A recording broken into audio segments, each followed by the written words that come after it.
नमस्कार शेतकरी मित्रांनो.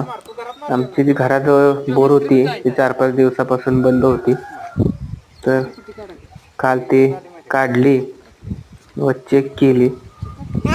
तर त्यात असं कळालं की एक जॉईंट खराब होता. मी, मामू आणि एक माझा मित्र सागर आम्ही असे तिघांनी बघितली. जॉईंट खराब होता. जॉईंट काढला आणि परत जॉईंट मारला. मी आणि मामू जवळजवळ 15-20 मिनिटं ते जॉईंट साठी झटत होतो. कासरा वगैरे सगळं असं बाजूला काढून ठेवलं होतं. 200-250 फूट मोटर त्यामुळे पाईप पण लांबपर्यंत शेतात पसरली होती.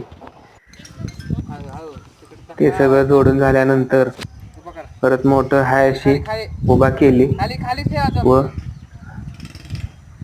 वायर आणि कासरा माग व्यवस्थित केला आणि नंतर बोर मध्ये हळूहळू सोडली.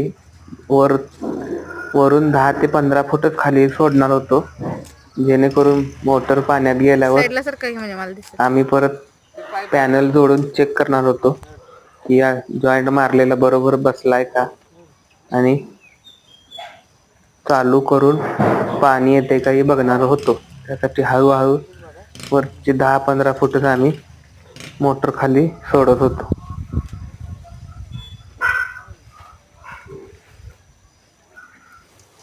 पाणी बोर मध्ये आपल्या वरून बघितल्यावर दिसत होते.